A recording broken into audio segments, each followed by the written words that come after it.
de cada miércoles. Vamos a hablar de cada tema que involucre todo lo ambiental. Y es por eso que está con nosotros el señor Maico Martini. Maico, querido, ¿cómo estás? Muy buenos días, gracias por atendernos y sumarte en esta mañana. Un placer saludarte.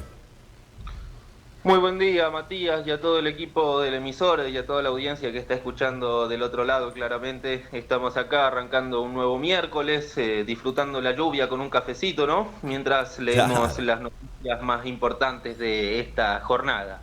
La verdad que sí, Maico. Bueno, y teniendo en cuenta todo lo que ha ocurrido, que no deja de ser importante para poder arrancar la mañana, como decías vos, bien informado. Pero lo que nos ocupa en este caso es un tema que seguramente lo hemos escuchado y que hemos compartido distinta información. Se habla mucho de lo que genera en el durante, pero se habla mucho más de lo que genera en el después, ¿no? Como es la minería y la deforestación ilegal en las distintas zonas de nuestro país. Exactamente. Hoy vamos a hablar un poco sobre un fragmento de un informe que escribí hace unos meses sobre el delito ambiental, sobre el crimen organizado enfocado en los delitos ambientales, que Sí, es un opaco entramado que involucra a clanes, a mafias, a empresarios y a funcionarios corruptos, y que a nivel mundial causa mucho daño, pero también genera ganancias multimillonarias para un pequeño grupo de magnates del delito, podríamos catalogarlo bien, así. Lo cierto es que delitos como el tráfico de flora y de fauna, delitos como la caza furtiva, crímenes como el vertido clandestino de basura o la explotación ilegal de recursos naturales generan ganancias multimillonarias para el crimen ambiental organizado, para la bien. delincuencia organizada. Según información de Interpol, todos estos delitos en promedio generan ganancias de hasta 280.000 millones de dólares anuales. Tremendo. Y en esta situación hay una ecuación de gran beneficio y poco riesgo, según advierten las autoridades policiales, tanto internacionales como de diversos países. ¿Por qué? Porque mientras estos delitos generan ganancias comparables al narcotráfico, generalmente no son combatidas por las fuerzas de seguridad y de la justicia con la misma intensidad con la que se lucha contra el narco, la trata de personas u otros delitos también verdaderamente graves. Entonces, los crímenes ambientales son una fuente segura de ingresos para muchas bandas criminales. Ah, una Eh, locura, claro, es una locura. Al no tener ese, no sé si, al no tener ese grado de investigación o de llevar a cabo la finalidad de un proceso judicial, es por eso que por ahí lo hace como más permeable esta cuestión. Exactamente, exactamente, así sucede y según estimaciones de la Interpol, el crimen ambiental se ubica en el tercer lugar de la delincuencia organizada, digamos, por detrás de el tráfico de armas y el narcotráfico principalmente. Antes, en 2016, se ubicaba en el cuarto lugar, pero destronó a la trata de personas, o No sea me que digas. genera más ingresos que la trata de personas, el crimen ambiental.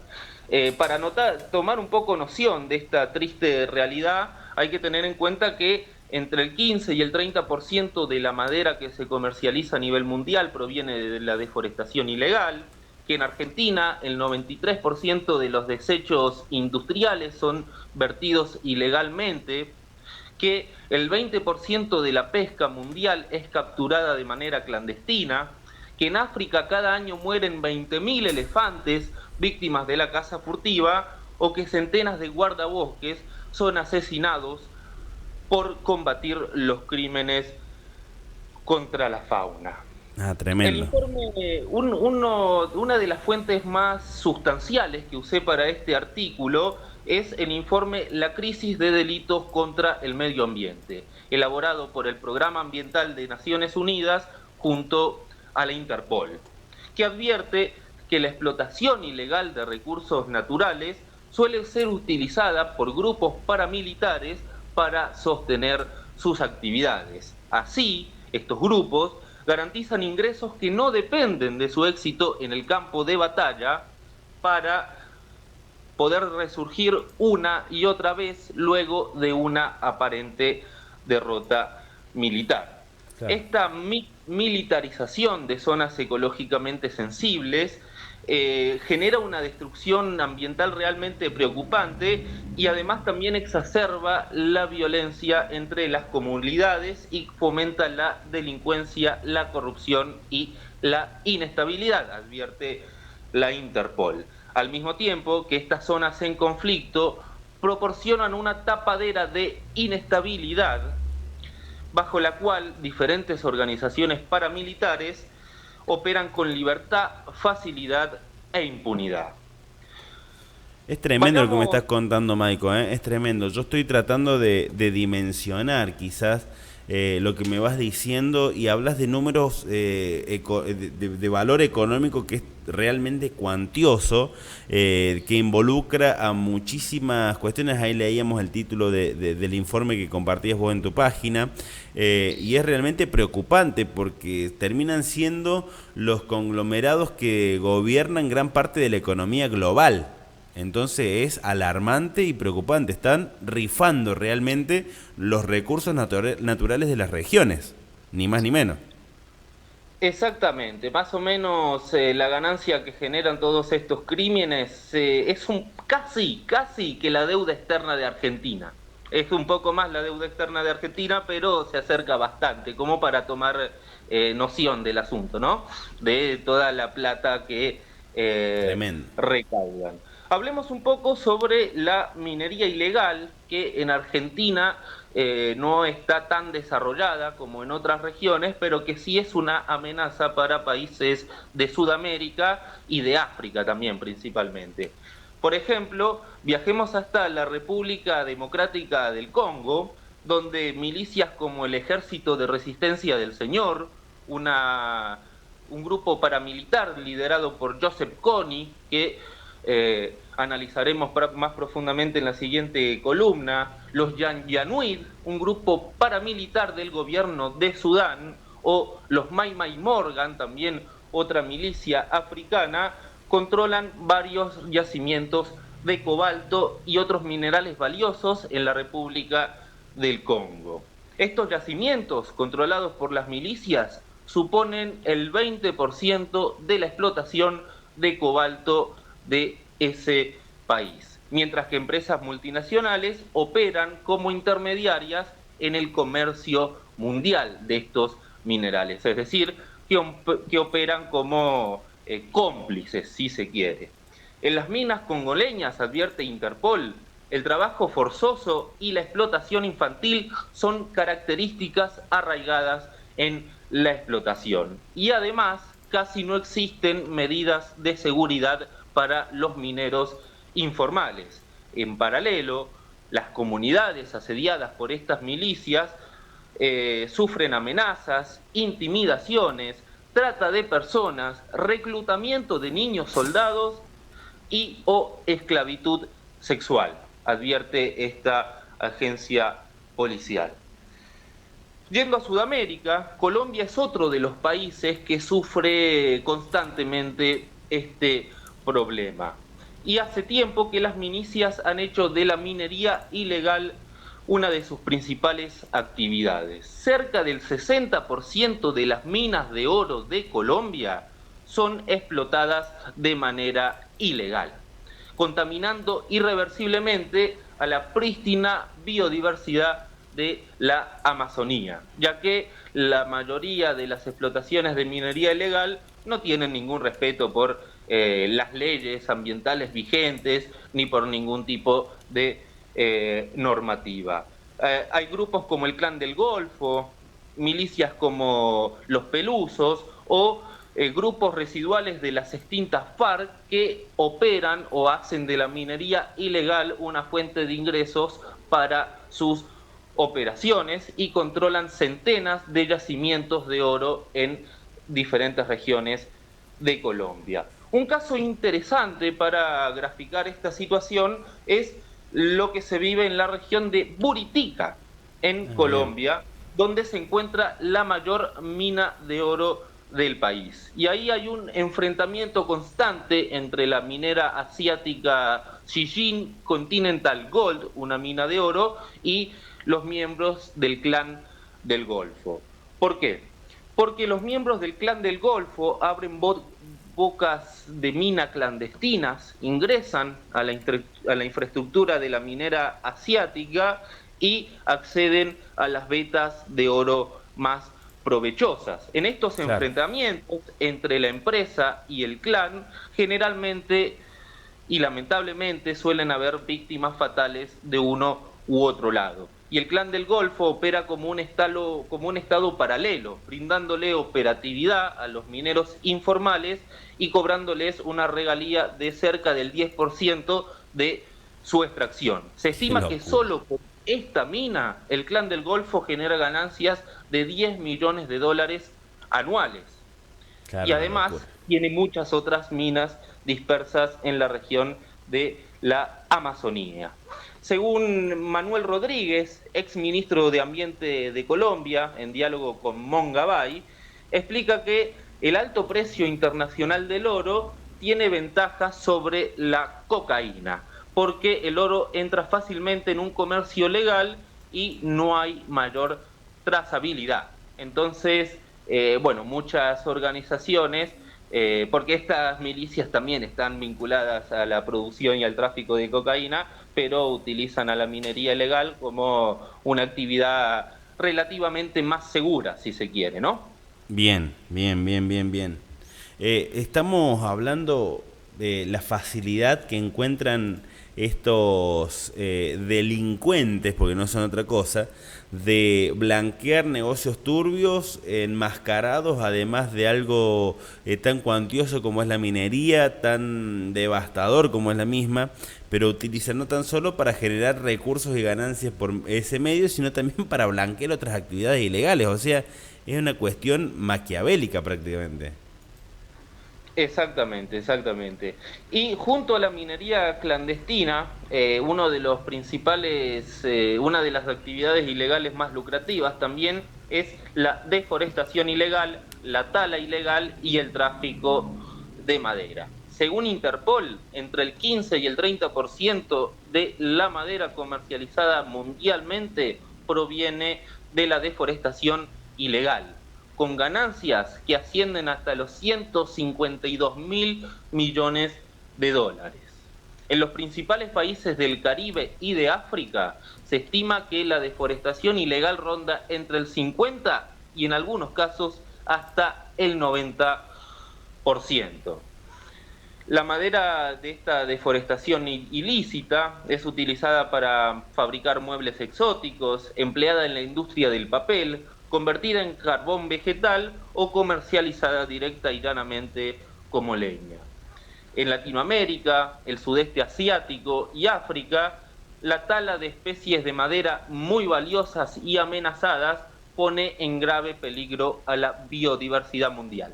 Solo por citar un ejemplo, la madera del palo de rosa, una especie africana, alcanza un valor de hasta $50.000 por metro cuadrado en el mercado estadounidense, advierte la Interpol. Y en comparación al tráfico de fauna, la madera, el contrabando de madera es mucho menos riesgoso porque puede mezclarse con cargamentos de madera legal, trasladarse de forma abierta y además casi no existe un riesgo en la aduana ni protección sobre el Claro. terreno, advierte la Interpol. Y además, al contar con redes de empresa fantasma, los traficantes logran blanquear la madera e incluso algunos productos certificados como sostenibles y ecológicos en realidad están fabricados con madera proveniente de la deforestación ilegal. Eso lo descubrió una investigación del Comité de Periodistas de Investigación, muy interesante también. Y un caso paradigmático es el caso de Brasil, el caso del exministro de Ambiente Ricardo Salles, Sí. exministro de Javier Bolsonaro, que fue imputado en una causa de tráfico de madera. En el año 2021, cuando Salles aún era ministro, la Policía Federal de Brasil allanó la casa de Salles y varias dependencias del Ministerio de Medio Ambiente en una causa que investigaba la exportación ilegal y el blanqueo de madera. La denuncia la hizo el por entonces jefe de la Policía Federal del Estado de Amazonas, Alexandre Saravia, que había demandado penalmente a Salles, asegurando que el ministro había bloqueado el avance de una investigación contra la deforestación ilegal. Alexandre de Moraes, el juez de la Corte Suprema que ordenó los allanamientos, indicó que se había identificado un grave esquema criminal de carácter transnacional que involucraba a Salles, varios funcionarios públicos y empresas jurídicas. También apuntó contra una resolución de ese ministerio que facilitaba la exportación de manera ilegal. Un mes después, Salles renunció a su cargo. Sin embargo, en agosto del 2023, cuando ya había cambiado el gobierno brasilero, el exministro quedó imputado formalmente en una causa federal por estas acusaciones. La denuncia del Ministerio Público Fiscal también señala a Eduardo Bim, expresidente del Instituto Brasileño de Medio Ambiente y Recursos Naturales, y a otros funcionarios de la Agencia Ambiental. La acusación del Ministerio Público Fiscal brasilero sostiene que varios funcionarios, con Salles a la cabeza, emitieron certificados que no cumplían con las normas locales para liberar madera ilegal incautada en los Estados Unidos. Y, como dato de color, anteriormente Salles había sido condenado por hechos de corrupción cuando era secretario de Ambiente de la ciudad de Sao Paulo. Maico, sin duda es un tema amplísimo y muy jugoso con respecto a las cuestiones ambientales en lo macro y en lo micro.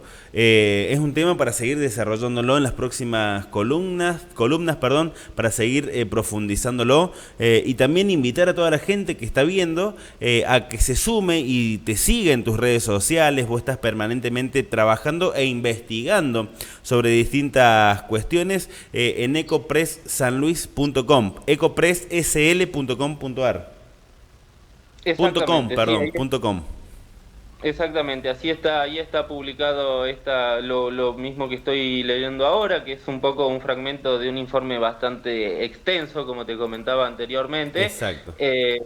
No sé si hay un poco más de lugar para hablar brevemente sobre la Argentina, sobre la deforestación ilegal, y si no, seguimos ahondando en la próxima columna. Sí, podríamos profundizarlo en la próxima columna. Haciendo foco en lo que ocurre en nuestro país y también en nuestra región, porque se ha hablado mucho también, Maico, sobre, bueno, estamos en la época de la hipertecnología, no sé cómo llamarla, y se ha hablado mucho del litio. Exacto. Hay mucho ruido con el litio. En nuestro país contiene litio, en nuestra región hay litio, entonces me gustaría profundizar y hacer foco en base a esto, si te parece, en la próxima columna. Perfecto, en la próxima columna analizamos un poco qué sucede con el litio, que es un poco más, está un poco más camuflado el ilícito ambiental allí, pero lo dejamos para el próximo miércoles entonces. Un gran saludo a toda la audiencia. Te mando un fuerte abrazo, Maico, un placer como siempre tenerte con nosotros y que seas parte de InfoBM Live. Obviamente, reiteramos, Ecopress San Luis, ecopresssl.com, ahí encuentran toda la información. Maico, te mando un fuerte abrazo. Hasta luego. Ahí pasaba con nosotros Maico Martini, periodista ambiental de ecopresssl.com, con toda la información y un trabajo de investigación tremendo que ha realizado con respecto a la minería y a la deforestación ambiental. Ahora compartimos